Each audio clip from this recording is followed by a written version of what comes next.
You there, the black girl in the back with the cheap uniform. Come up here. Now. Chase Hendricks's voice sliced through the Orpheum Theater. 500 guests turned. 2 million viewers watched online. Zara Williams was 11 years old. Her hands trembled. I'm sorry, sir. I didn't mean... Save it. He grabbed her shoulder, dragged her into the spotlight. Let's see if you can actually sing or if you're just taking up space. He snapped at his band. Give her higher ground. The impossible note that made me $2 million. He leaned close, microphone off, but hers still on. Fail quietly, kid. The audience held its breath. What she did next didn't just prove him wrong. It ended everything he'd built on lies. 4 hours earlier, Zara had stood in that same theater with her stomach tied in knots. She lived in Compton with her mother and 2 younger brothers in a 2-bedroom apartment where the heater only worked in 1 room. Her mother was a nurse who worked night shifts at County General, sleeping during the day in stolen 3-hour blocks while Zara made mac and cheese for her brothers and helped them with homework. Money was always the question. Can we afford it? Not this month. Maybe next year. Zara had been singing since she was 5, standing in the second row of the New Hope Baptist Church choir every Sunday. By 7, her choir director, Ms. Johnson, had pulled her mother aside after service. Your daughter has perfect pitch, Ms. Johnson had said. 1 in 10,000 people can identify any note just by hearing it. She hears things the rest of us can't. Her mother had smiled, proud but tired. What do we do with that? Berkeley, Juilliard, professional training. Ms. Johnson paused. It costs money we don't have. So Zara sang at church. She sang in the school choir at Jefferson Elementary, where the music budget had been cut 3 years running. She sang in her room at night quietly, teaching herself runs from YouTube videos on her mother's old phone. Her range was unusual. D3 chest voice to G6 whistle register, those impossibly high notes that sounded like wind chimes. She didn't know this was rare. She just knew it felt right. When the letter came saying Jefferson Elementary had been selected for Chase Hendricks's charity gala, the whole school erupted. 20 choir students would perform as background vocals, real stage, television. Zara's mother bought her a new white blouse from the discount store, tags still attached until that morning in case they needed to return it. Chase Hendricks was famous for these galas, one every year in a different city, raising money for underprivileged schools, posing for photos with kids who looked like they needed saving. The press called him generous. His brand was built on being the voice of a generation.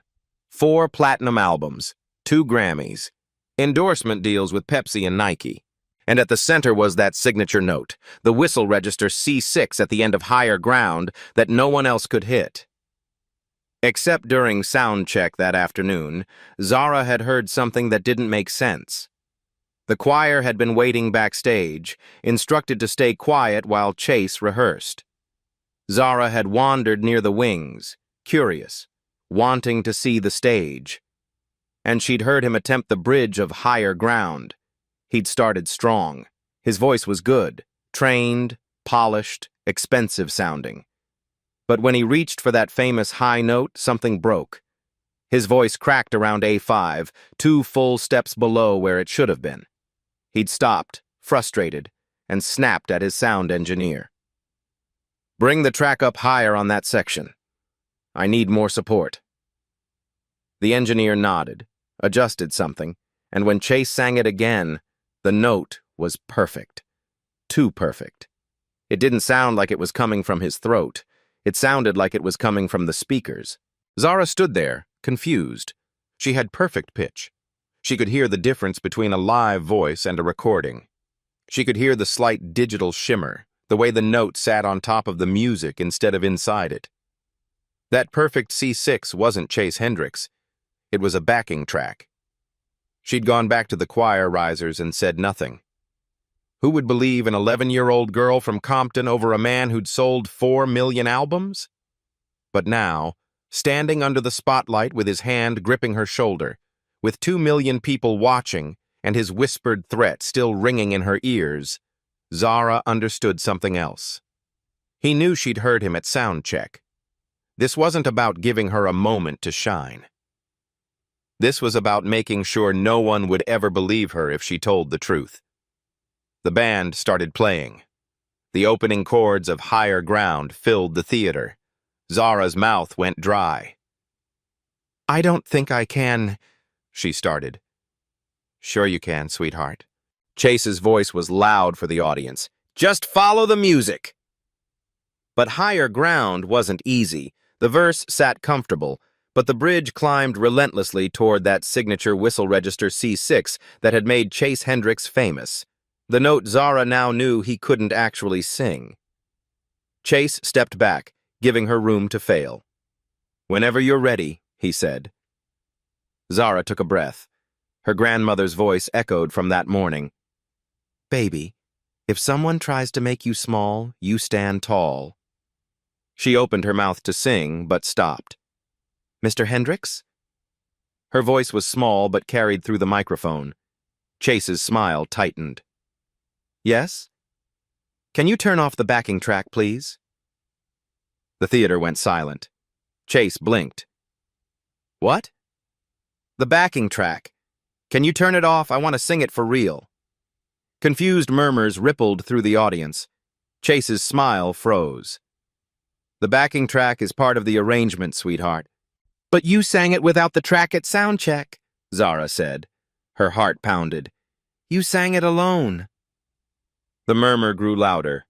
Chase's jaw tightened. "Sound check is different from performance." "Then can you sing it first? Show me how, without the track?" The question hung in the air. Chase stared at her. The audience stared. The cameras zoomed in. "Excuse me?"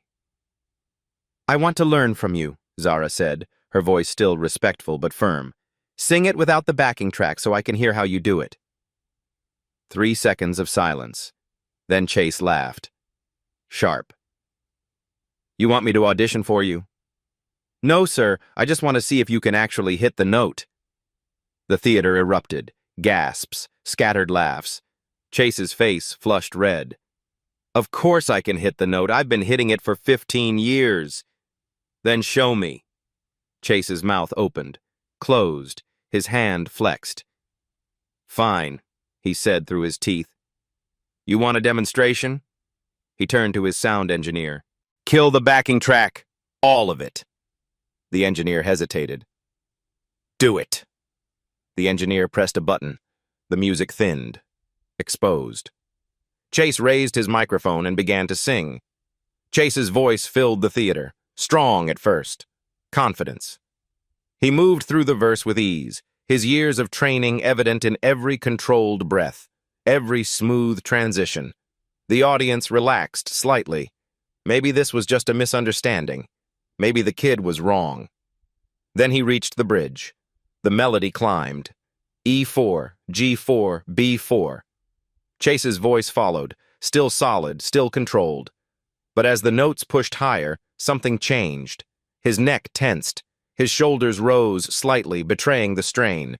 D5, E5, A5. And then he reached for the C6. His voice cracked. It broke somewhere around A sharp, a full step and a half below the target, the sound splintering like glass. He stopped abruptly, coughed, tried to cover it with a laugh. "Sorry, folks." Dry throat. He smiled, but it didn't reach his eyes. "That's why we use the track, to protect the voice during long shows." But Zara had heard enough, and so had everyone else. "You didn't hit it," she said quietly. Chase turned to her, his smile now a thin line. "I told you my voice is tired." "But on your album, you hit that note 27 times, Zara said. Her voice was growing stronger now, fueled by something she didn't fully understand yet. "I counted. And in every live video online, you hit it perfectly, every single time." The audience shifted. Phones came out. People started looking at each other. "What are you trying to say?" Chase's voice had an edge now, the smooth veneer cracking. I have perfect pitch, Zara said. I can hear frequencies. The note on your album? It's 1046.5 hertz. That's C6. But what you just sang was 932 hertz. That's A sharp 5. Someone in the audience whispered, Is she right? Chase's face reddened. Listen, little girl. And the voice on the album, Zara continued, her words tumbling out now, unstoppable. It doesn't sound like you. It's a woman's voice. I looked up your album credits. It says Sophia Mitchell, additional vocals. The theater exploded in whispers. Chase stepped toward her, no longer smiling. You need to stop talking, right now. Why? Zara asked. And for the first time since she'd been dragged onto that stage, she felt something other than fear. Because I'm telling the truth? Because you're 11 years old, and you don't know what you're talking about. I know what I heard at sound check. I know what I'm hearing now. Zara looked out at the audience, at the cameras, at the 2 million people watching. That note isn't yours. You've been lip-syncing it. For 15 years. Chase's hand shot out and grabbed her arm. Not hard enough to hurt, but hard enough to control. We're done here. But before he could pull her off stage, a voice came from the wings. Actually, she's right. Everyone turned. A man stepped into the light, Chase's sound engineer, the one who'd been running the board all night. His face was pale but determined. I've been your engineer for 5 years, Chase. Every single show I've played that backing track. You've never sung that note live, not once. The theater went completely silent. Chase's grip on Zara's arm loosened. He stared at his engineer like the man had just driven a knife into his back. You're fired, Chase whispered. I know, the engineer said. But she's 11 years old, and she's braver than I've been for 5 years. The silence in the theater was absolute. 500 people held their breath. 2 million watched online. Chase Hendricks stood frozen. His sound engineer had just destroyed him in front of the world. This is ridiculous, Chase said, his voice shaking. You're going to believe some kid over me? I have 2 Grammys. I've sold 4 million albums. Then prove her wrong, someone shouted from the audience. Sing the note. Chase's face went from red to white. I just did. No, you didn't. You cracked. We all heard it. The crowd was turning. Chase looked at Zara, standing there in her discount store blouse and something ugly twisted in his chest. Fine, he said. You think you're so smart? You sing it. Right now. No preparation, no warm-up, no second chances. Zara's hands trembled. This was the moment where she either proved herself or became exactly what Chase said she was. Ms. Johnson's voice carried from the choir section. You can do this, baby. Sing like you do at church. Zara closed her eyes, took a breath, felt the air fill her lungs, felt her diaphragm expand, felt every lesson she'd learned in that small Baptist church settle into her bones. She opened her eyes and nodded to the band. They started again. The intro to Higher Ground for the second time that night, but everything was different now. Zara began to sing. Her voice started soft, almost tentative. The first verse was low, comfortable, well within her range. She focused on the words, on the story the song was telling. Some people in the audience exchanged glances. She was good, sure, but nothing special yet. Then she reached the pre-chorus. Her voice opened up, gaining power without losing control. There was something raw and honest in her tone that hadn't been there in Chase's polished performance. She wasn't performing. She was testifying. The verse climbed higher. D5, E5, F5. Her voice followed effortlessly, each note pure and clear, no strain visible. Chase shifted his weight. His jaw tightened. The bridge approached. This was where he'd failed. Zara didn't hesitate. She shifted registers smoothly, moving from chest voice to head voice without a break. G5, A5, B5. The audience sat up straighter, and then she reached for the C6. It came out clean. No crack, no strain, no trick. Just a pure, sustained whistle register note that rang through the theater like a bell. She held it for 4 seconds, and the sound was crystalline, perfect, impossible. Someone in the front row gasped, but Zara wasn't done. She took the note higher. D6, E6, F6. Into territory that Chase's backing track had never even attempted. Her face was calm, almost serene, as she explored the upper reaches of her range with the confidence of someone who'd lived there her whole life. Then she brought it back down.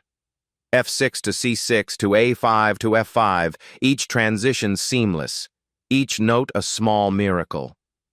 She finished the bridge and moved into the final chorus, her voice now fully open, no longer hiding, no longer afraid.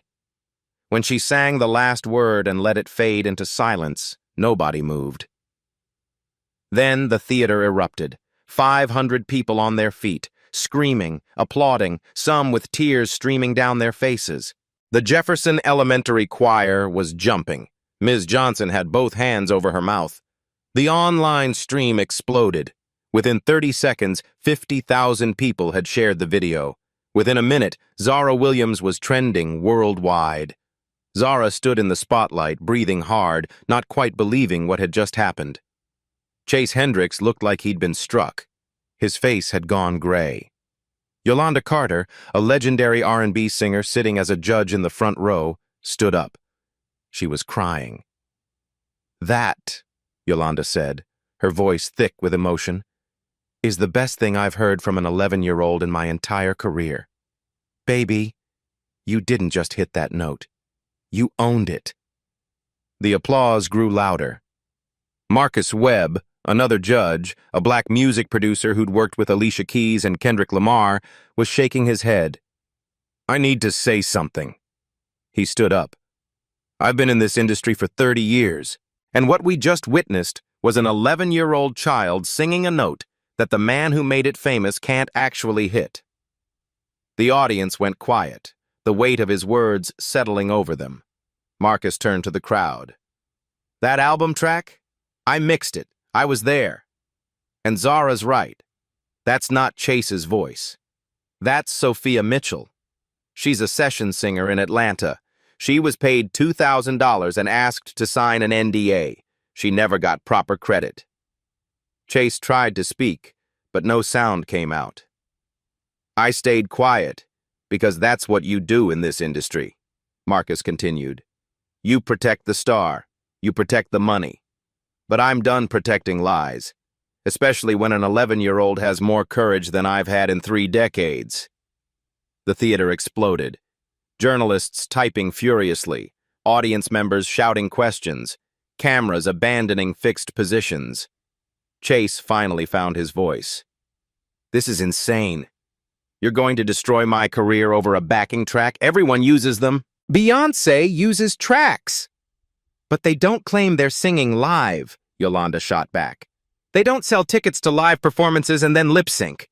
That's fraud, Chase." I didn't," Chase sputtered, looking around for support. But his band members were looking away. His manager was on his phone, probably calling lawyers. Chase turned to Zara, and for a moment she saw something in his eyes that made her step back. Rage, yes, but also fear. "You're going to regret this," he said quietly, just loud enough for her microphone to catch. "You and your little school and your nobody teacher. I will make sure you never work in this industry. Do you understand me? Never." The threat hung in the air, caught by every camera. Ms. Johnson started to rise from her seat, but Zara spoke first. "I'm 11 years old," she said, her voice steady. "I don't work in the industry. I just sing because I love it, and you can't take that away from me." She paused, then added, "But maybe someone should take it away from you." The theater went silent. Then someone started a slow clap, then another. Within seconds, 500 people were applauding, not for Chase Hendricks, but for a child who'd refused to lie. Chase looked around at the cameras, at the ruins of everything he'd built. Then he walked off stage. The moment his foot hit the wings, the theater erupted again. People were on their phones. The live stream chat was moving too fast to read. Someone shouted, "Check Twitter, he's already trending." Not Zara Williams anymore. Chase Hendricks exposed. Chase Hendricks fraud. Chase Hendricks eyes over. Within 5 minutes, his Wikipedia page had been edited. Within 10, major music blogs were posting articles with headlines like, "Famous Singer Exposed by 11-year-old." Within 15, 3 of his sponsors had issued statements saying they were reviewing their relationship with him. Zara stood on that stage, surrounded by chaos she'd created simply by telling the truth, and felt something she'd never felt before. Not pride, exactly. Not triumph. Just the quiet certainty that she'd done the right thing, even though she had no idea what would come next. The chaos lasted 20 minutes before security cleared the theater. Zara sat backstage in a folding chair, Ms. Johnson's arm around her shoulders, watching adults argue in urgent whispers. Event organizers, Chase's management team, people in expensive suits talking into phones. Nobody was talking to her. Her mother had called 3 times from the hospital, couldn't leave her shift. "Baby, what happened? Are you okay?" Zara didn't know how to answer. What had happened was that she'd destroyed a famous man's career in 3 minutes. Whether she was okay was unclear, and yes, she wanted her mother, but County General was 40 minutes away and her mother couldn't afford to lose this shift. "I'm fine, Mama. Ms. Johnson is here." That had been an hour ago. Now it was nearly midnight. The other choir kids had gone home. The theater was empty except for crew breaking down equipment. Zara was still sitting in that folding chair, waiting. That's when Chase's lawyer arrived. He was a white man in his 50s, wearing a suit that probably cost more than Zara's mother made in 6 months. He carried a leather briefcase and had a smile that didn't reach his eyes. "Miss Williams," he said, pulling up a chair. "I'm Robert Kraft. I represent Mr. Hendricks." Ms. Johnson's arm tightened. "She's 11 years old. If you want to talk to her, her mother needs to be present." "Of course. I'm not here to interrogate anyone.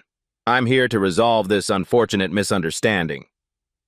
"There's no misunderstanding," Ms. Johnson said. "Your client can't sing the notes he's famous for. That's fraud." Kraft's smile didn't waver.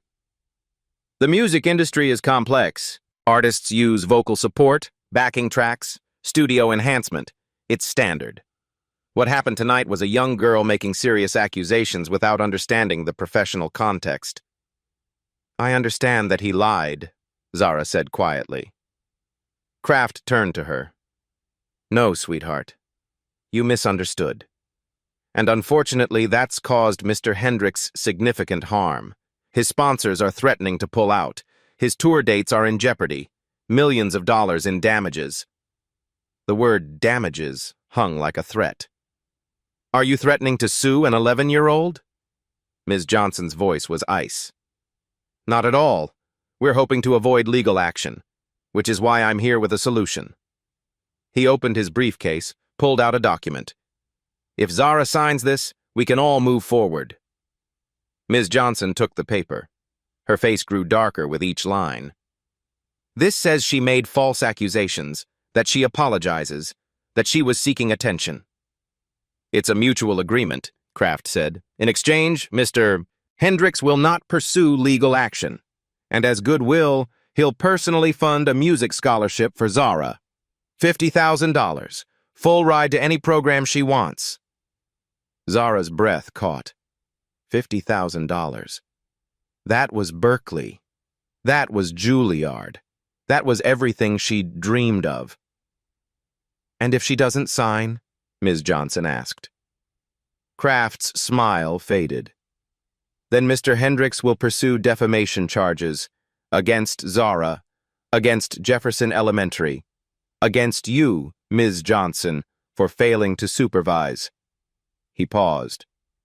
The school district has been notified that Mr. Hendricks's donation, $500,000 for your music program, is now in jeopardy. Ms. Johnson's hand trembled on Zara's shoulder. So, let me be clear, Kraft continued. Sign this, accept the scholarship, everyone moves on.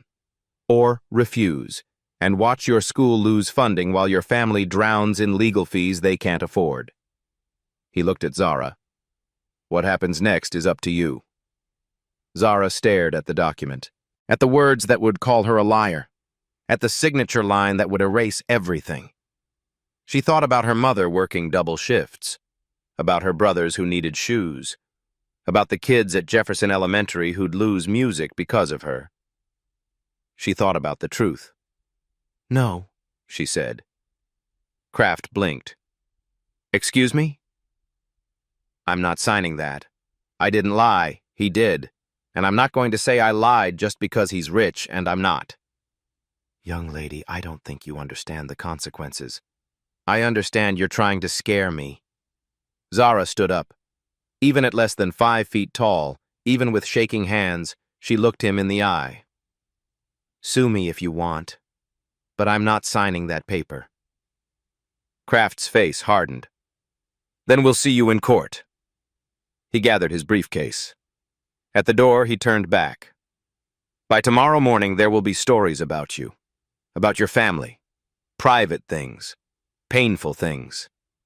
And when it gets bad, and it will, remember you chose this. Nick. Then he was gone. Ms. Johnson pulled Zara close. Baby, are you sure that scholarship? I don't want his money, Zara whispered. But as they walked into the cold Los Angeles night, Zara couldn't stop shaking. She'd just refused $50,000 and threatened her school's funding. She'd made an enemy of one of the most powerful men in music. And she had no idea if telling the truth had been worth what it was about to cost. Zara woke up to her phone buzzing like angry bees. 6 in the morning, 3 hours of sleep. Her mother sat at their tiny kitchen table with her laptop open, face pale. Mama? Baby, don't go online today. Don't look at... But Zara had already picked up her phone. The screen was full of notifications. Thousands. She opened Twitter. The first thing she saw was a photo of their apartment building. The peeling paint visible, the broken security gate, trash bins overflowing. The caption, "This is where Zara Williams lives. While she accuses Chase Hendricks of fraud, she's clearly desperate for a way out of poverty." Her hands went numb. The next post was her mother's work schedule, somehow obtained. Her mother barely makes $30,000 a year. Of course, the daughter is looking for a payday. Then photos from school yearbooks. Someone had circled the free lunch stamp on her tray. Government assistance her whole life. This was never about the truth. It's about money. The comments were brutal. Ungrateful kid. She should be thanking Chase.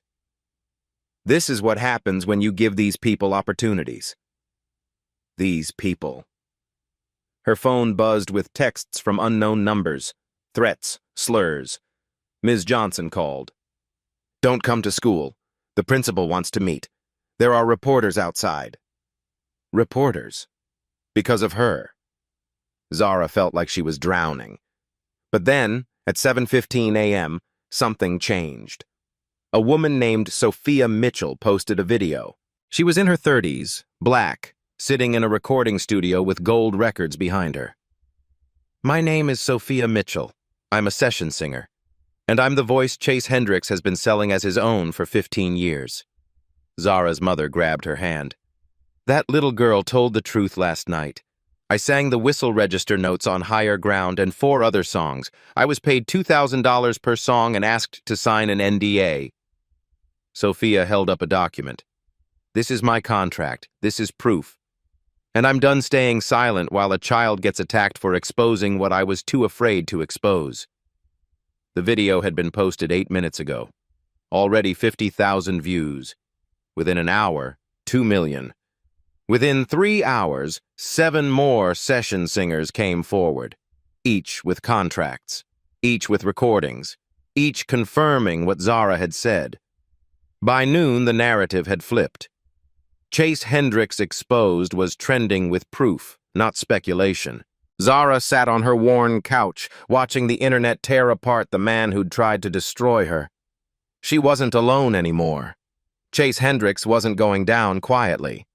By that afternoon, his legal team had filed a $10 million defamation lawsuit, not just against Zara, against Sophia Mitchell, against Marcus Webb, the producer who'd spoken up at the gala, against Jefferson Elementary School for allowing a minor to make false public accusations. $10 million. Zara's mother stared at the legal document that had been hand-delivered to their apartment at 3 p.m. Her hands shook so badly she could barely hold the paper. "We don't have money for a lawyer," she whispered. "We don't have money for anything."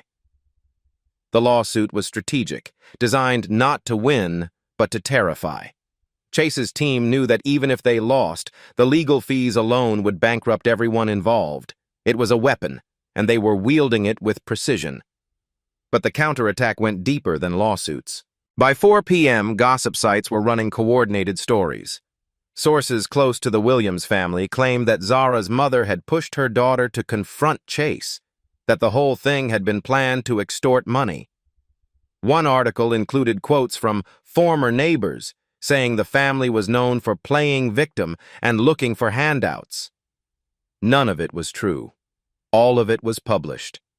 By 5 p.m., Zara's school was under siege. Not just reporters now, but angry Chase Hendricks fans, teenagers and adults standing outside Jefferson Elementary with signs. Liars. Frauds. Leave Chase alone. The principal called an emergency meeting. Zara and her mother sat across from him in his office, and he looked like he'd aged 10 years overnight. "I'm sorry," he said, "but the school board is considering suspending Zara pending investigation." "Investigation of what?" Zara's mother demanded. "She told the truth. You saw the video. Everyone saw it. The board is concerned about the attention, the threats. We've had to increase security. Parents are calling, worried about their children's safety." He rubbed his face. "And Chase Hendricks's lawyers are threatening to sue the district for negligence. They're saying we failed to supervise Zara, that we allowed her to defame their client on school time." "She wasn't on school time," Ms. Johnson interjected from the corner where she'd been standing. "She was at an evening event." "It was a school-sanctioned event," the principal said. "The choir was there representing Jefferson Elementary, which means legally we're liable." Zara felt her chest tighten. "So I'm being suspended because I told the truth?" "You're being suspended because the school can't afford to fight a lawsuit from Chase Hendricks's legal team." The principal's voice was heavy with regret, but the words still landed like stones. "I'm sorry, Zara. I truly am. But the board meets tomorrow, and I don't think I can protect you." They left the school through a back entrance to avoid the cameras. At home, the apartment phone wouldn't stop ringing. Reporters, threats, someone claiming to be from Child Protective Services saying they'd received reports that Zara's mother was exploiting her child. It was fake. CPS didn't work like that, but it was effective. Every call was a small knife. Zara's brothers were scared. They didn't understand why angry people were outside their building, why their sister was on TV, why everything felt like it was falling apart. That night, Zara's mother sat on the edge of her bed. Her eyes were red from crying. "Baby, I need to ask you something." Her voice was barely above a whisper. "If you could take it back, would you?" Zara thought about the question, about the $50,000 scholarship she'd refused, about the reporters outside their building, about her school suspending her, about the threats and the lies and the $10 million lawsuit that could destroy their lives. "No," she said finally. "I wouldn't take it back." Her mother closed her eyes, and a tear slid down her cheek. "Then we fight. I don't know how, but we fight." But fighting seemed impossible when the enemy had unlimited money and unlimited reach. At midnight, Zara lay awake in the bed she shared with her brothers, listening to them breathe in their sleep. She thought about Chase Hendricks in his mansion somewhere in the Hollywood Hills, probably sleeping peacefully, protected by lawyers and money and the knowledge that the system was built to protect people like him. She thought about how easy it would be to give up, to sign the paper his lawyer had offered, to say she was sorry for telling the truth. And then she thought about Sophia Mitchell, who'd been silent for 15 years before finding the courage to speak. About Marcus Webb, who'd stayed quiet for 3 decades before standing up. About the 7 other session singers who'd come forward, risking their own careers. They'd all been afraid. But they'd spoken anyway. Because someone had to. Even if that someone was just an 11-year-old girl who refused to lie. Zara closed her eyes and tried to sleep, knowing tomorrow would be worse. Not knowing that tomorrow would bring something she never expected. Help. The knock came at 7 in the morning. Zara's mother answered cautiously, expecting reporters. Instead, she found a woman in her 40s, professionally dressed, carrying a briefcase. "Mrs. Williams, my name is Diana Carter. I'm an entertainment attorney. I'd like to represent your daughter, pro bono." Zara's mother blinked. "I'm sorry, what?" "No charge. Sophia Mitchell hired our firm to defend her. When we heard Chase sued an 11-year-old child, 3 partners volunteered to take Zara's case. May I come in?" Within an hour, their kitchen table was covered with documents. Diana worked quickly, pen moving across legal pads. "Chase's lawsuit is garbage," she said bluntly. "Defamation requires false statements. Everything Zara said was true. He won't win. But he knows that. This is intimidation, not litigation." "So what do we do?" Zara's mother asked. "We counter-sue, fraud, false advertising, breach of contract with ticket holders." Diana looked up. "We make it a class action. Make it too expensive for him to continue." A second knock interrupted them. Ms. Johnson entered with Marcus Webb, the producer who'd exposed Chase on stage. "I wanted to check on her," Marcus said. He sat across from Zara. Up close, she could see exhaustion in his face. Chase's lawyers had gone after him too. "I've been in this industry 30 years, Marcus said. "I've watched powerful people crush careers. But I've also watched movements start." He pulled out his phone. "Look at this." And believe Zara was trending, exploding. Alicia Keys had tweeted, "Protect that child. Listen to her truth." John Legend announced he was covering legal fees if needed. Kelly Clarkson, Fantasia, Jennifer Hudson, all speaking up. "You're not alone," Marcus said. The third knock came at 9 a.m. Rachel Goldstein from 60 Minutes. "I'd like to do a story," Rachel said. "An investigation. Chase's career, his pattern of credit theft, the industry that protected him. I want to tell the whole story." "Why?" Zara's mother asked suspiciously. "Because I have a daughter your age," Rachel said quietly. "And if someone tried to silence her for telling the truth, I'd want someone to help." By noon, the apartment was full. Diana's paralegal had arrived with documents. 2 of Sophia's industry contacts offered statements. Ms. Johnson was coordinating with Jefferson Elementary teachers who wanted to support Zara publicly. Then Sophia Mitchell herself arrived. She wasn't what Zara expected. In videos, Sophia looked polished. In person, she looked tired, human, scared. She sat next to Zara and took her hand. "I was 23 when I signed that NDA," Sophia said. "I needed the money. I needed the credit. And when they buried my name where nobody would see it, I told myself it was fine. Just business." She paused. "I told myself that lie for 15 years, until I watched an 11-year-old refuse to lie at all." "I'm scared," Zara admitted. "Me too," Sophia said. "But we're scared together now. That's different." By evening, the narrative was shifting. Not just on social media, but in major outlets. The New York Times. Session singer speaks out.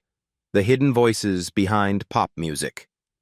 Rolling Stone was preparing an exposé on Chase's entire catalog. Billboard was investigating how many other artists had similar arrangements. The story had grown beyond Zara. It was about people whose work was stolen, whose talent was used and discarded, whose names were erased so others could shine. Jefferson Elementary's principal called. The school board had voted. Zara wasn't being suspended. Instead, they were declining Chase's donation and issuing a public statement supporting Zara's right to speak truth. "We don't want money from someone who attacks children." That night, a GoFundMe appeared. Not from Zara's family, from parents at Jefferson Elementary, from community members, from strangers who'd seen the videos. The goal was $50,000 to replace Chase's donation. It raised $300,000 in 6 hours. Zara sat on her couch, watching donations scroll past, reading messages from people she'd never met. Teachers, musicians, parents, kids her age who said she'd inspired them. Her mother read from her phone, voice thick. "I'm a session musician in Nashville. I've had my work stolen for 20 years. Watching Zara gave me courage to demand proper credit. Thank you, brave girl." Marcus had been right. This was bigger than one lawsuit, one career, one scared child. This was a movement. And Zara Williams, 11 years old, 4 feet 7 inches tall, was at its center. Not because she'd wanted attention or money or fame, but because she'd done the simplest, hardest thing in the world. She'd refused to lie. The courtroom was smaller than Zara had imagined. Los Angeles Superior Court, Department 23, with wood-paneled walls and fluorescent lights that hummed. 30 people filled the gallery, reporters mostly, and supporters who'd lined up at dawn. Chase Hendricks sat at the plaintiff's table with 5 lawyers in expensive suits. He wore a navy blazer and an expression of wounded dignity. Zara sat at the defense table between her mother and Diana Carter. Her legs dangled from the chair, not quite reaching the floor. She wore the same white blouse from the gala, the nicest thing she owned. This wasn't the full trial. This was a preliminary hearing on Chase's motion for an injunction to stop Zara, Sophia, and Marcus from making more defamatory statements. Judge Patricia Moreno entered. Latina woman, 60s, 20 years on the bench. She looked at Chase's team, then at Zara, and something flickered across her face. "Mr. Kraft," she said to Chase's attorney, "you're seeking an injunction against an 11-year-old child?" "Your Honor, the defendant's age doesn't negate the harm caused by her false statements." "Were they false?" Judge Moreno interrupted. "That's the question." "The statements were made with malicious intent to destroy my client's reputation." "The statements were made in response to your client publicly humiliating her on stage." Diana Carter stood. "Your Honor, if I may." Judge Moreno nodded. Diana approached with a tablet. "I'd like to enter footage from the charity gala, unedited." Bow. The courtroom watched Chase drag Zara onto stage, watched him whisper, "Don't embarrass yourself, kid," into a live microphone, watched him fail to hit the note. When it ended, silence. "Your Honor," Diana continued, "the plaintiff didn't summon this child because she lied. He summoned her because she told the truth, and it cost him money. That's not defamation. That's the consequence." Judge Moreno turned to Kraft. "Do you have evidence that Miss Williams's statements were false?" "Your Honor, the music industry commonly uses vocal enhancement." "That's not what I asked. Did she lie? Yes or no?" Kraft shifted. "The characterization of my client's use of standard practices as fraud is defamatory. Yes or no, Counselor?" Silence stretched. "We believe the context was misleading," Kraft finally said. "So no." Judge Moreno made a note. "Ms. Carter, Do you have evidence supporting Miss Williams's claims? Yes. I'd like to call Sophia Mitchell. Sophia took the stand, was sworn in. Diana walked her through testimony. The contracts, the NDAs, the recordings proving her voice was on Chase's albums. The emails explicitly instructed her never to claim credit. Miss Mitchell, Diana asked, when you heard Zara Williams say Chase Hendricks couldn't sing those notes, what did you think? I thought, finally. Someone said it out loud. And was she correct? Yes, completely. Diana sat. Kraft stood for cross-examination, but Judge Moreno held up her hand. I've heard enough. She looked at Chase directly. Mr. Hendricks, I'm going to ask you something. You're under oath, even not on the stand. Can you, right now in this courtroom, sing the note in question? Chase's face went pale. Your Honor, I don't see how that's relevant. It's extremely relevant. You're asking this court to silence people who say you can't hit a note. Prove them wrong. Sing it. The courtroom held its breath. Chase looked at his lawyers, at the judge, at Zara. My voice isn't warmed up. I can't just perform on demand. You performed on demand for 15 years, Judge Moreno said. You sold tickets to live performances. Surely you can demonstrate it once.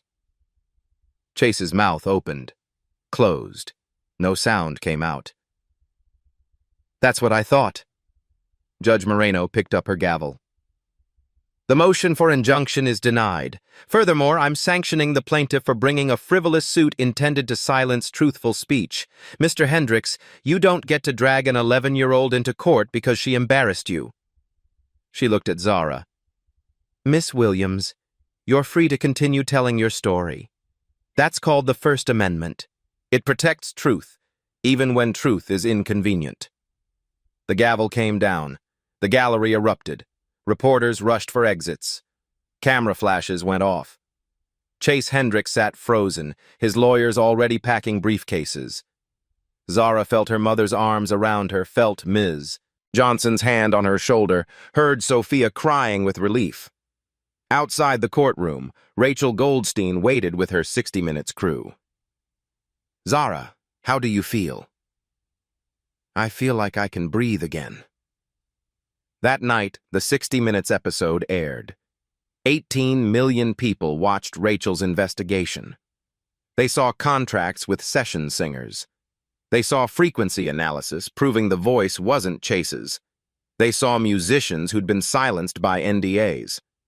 They saw Chase, defensive and angry, claiming victim status. They saw him refuse to sing the note when Rachel asked. And they saw Zara, 11 years old, in her small apartment, explaining what perfect pitch was, how she'd known, why she'd spoken. I wasn't trying to hurt him, she said to the camera. I was just telling the truth. I didn't know the truth could be so dangerous. By credits, Chase's remaining sponsors had withdrawn. His label dropped him. Vegas residency canceled. The Grammy committee announced they were reviewing his awards. His career, built on stolen voices and protected lies, was over. Ended by a child who'd simply refused to stay quiet. 3 months later, Chase Hendricks filed for bankruptcy. The class action lawsuit settled. 15,000 ticket holders received refunds totaling $23 million. His mansion went up for sale. His car collection, recording studio, music rights, all liquidated to pay debts. Both Grammy Awards were officially revoked. The Recording Academy cited fraudulent representation of vocal performance. First time in Grammy history. Chase attempted a comeback tour 6 months later. Unplugged and unfiltered, promising everything live, complete transparency. 8 dates in small venues. He sold 11% of tickets. The reviews were brutal. Hendrix's voice, exposed without studio magic, reveals an unremarkable tenor with limited range. The Emperor has no clothes. After the 3rd show, he canceled the rest. Last anyone heard, he was teaching music business at an online for-profit college, making promotional videos nobody watched. But this story isn't about Chase's fall. It's about what rose. Zara Williams received 5 major label offers. Her mother declined them all. She's 11 years old. She needs to be a child first. Instead, Zara signed with an independent label owned by black musicians. The contract was unusual. No albums required until 16, creative control guaranteed, ownership of her masters, and 15% of earnings went to a fund she created. Unbreakable Voices. The fund provided scholarships for young singers from underprivileged backgrounds, free vocal training, music theory, and legal education about contracts and rights. 50 scholarships the first year, 200 by year 3. Zara recorded one single, My Own Voice. She wrote it with Sophia Mitchell, about finding courage, speaking truth, saying no when everyone expects silence. It went gold in 6 weeks. The video featured Zara singing in her church, her school, her apartment, places where her real voice was born. At the end, 50 scholarship recipients joined her. Every race, every background, all credited, all seen. The industry changed. California passed Assembly Bill 2847, Zara's Law, required disclosure when live performances used pre-recorded vocals. Tickets had to state it. Violation was consumer fraud. 12 states adopted similar laws within 18 months. The Recording Academy overhauled credit requirements. All submissions needed detailed documentation of every vocalist. Additional vocals are no longer acceptable. You had to name them. Spotify and Apple Music added credits tabs to every song. Session musicians invisible for decades suddenly had names attached to their work. A session musicians union formed. 2,000 members in the first year. They negotiated minimum standards, proper credit, royalty participation, legal protection. 47 artists voluntarily updated liner notes, acknowledging uncredited session singers. Transparency became the new currency. Sophia Mitchell's career exploded. She'd been in the shadows 15 years, now magazine covers. She released her own album. She won a Grammy, for real. In her acceptance speech, she thanked Zara. I was too afraid to speak for 15 years. This 11-year-old showed me what courage looks like. This award belongs to both of us. Marcus Webb started a production company dedicated to properly crediting new talent. I'm done protecting frauds. I'm protecting the truth now. Jefferson Elementary's music program became the best funded in the district. $800,000 from GoFundMe. 2 new teachers, instruments for everyone, scholarships named after Ms. Johnson. Ms. Johnson received offers from prestigious schools. She turned them down. My kids are here. I'm staying. 1 year after the gala, Zara performed at the Grammy Awards. 12 now, still in regular school, still sharing a bedroom, still singing in church. She stood on that stage in a simple dress. No elaborate production, just her voice and piano played by Sophia. She sang My Own Voice. When she hit the final note, a sustained C6 that rang clear through the Staples Center, 18,000 people rose to their feet. Not because it was impossible, because it was honest. Remember that moment? When Chase Hendricks pointed at a small black girl in a cheap uniform and dragged her onto a stage, expecting her to crumble. When he whispered, "Don't embarrass yourself," into a live microphone, thinking nobody would care. He thought he was teaching her about knowing her place. He didn't know she was about to teach the world about truth. 18 months later, Zara Williams is 13. Still in that apartment in Compton. Still shares a bedroom with her brothers. Still takes the bus. But everything changed. Session singers who'd been invisible for decades now have their names in lights. Young artists have legal protection. Audiences demand transparency. And across the country, kids are singing unafraid because they watched an 11-year-old refuse to shrink. Zara didn't just hit a note Chase Hendricks couldn't reach. She hit a note the entire industry couldn't ignore. The note that says, "Your truth matters more than their comfort." The note that says, Being small doesn't mean being silent. Chase thought he could destroy her with threats and lawsuits and money. He learned what every bully learns. You can't silence someone who's decided their voice matters. Today, Chase teaches online classes nobody remembers. Awards revoked, mansions sold. Legacy is a cautionary tale. And Zara? Still just a kid who loves to sing, who does homework and argues with her brothers, who sometimes forgets she changed an industry. That's real courage. It doesn't need an announcement or spotlight or millions of dollars. Sometimes it sounds like a 12-year-old saying no when everyone expects her to fold. So here's the question. If you were there, would you have stood up for Zara when lawyers came? When threats started? When everyone said stay quiet? Or would you have stayed seated, relieved it wasn't you? Drop your honest answer below. We all think we'd be heroes, but courage is harder than we imagine. And if you've ever been told to stay small, to know your place, to accept the lie, share your story. Zara's voice was just the beginning. Yours matters too. Go back to minute 14. Watch Chase's lawyer realize he's losing. Watch his face when the judge asks Chase to sing. There's a micro-expression, pure panic, 0.8 seconds. Once you see it, you can't unsee it. If this story reminded you why truth matters, share it. If it made you think about your own voice, subscribe. The world doesn't need more people who stay silent to stay safe. It needs more Zaras. Maybe that's you.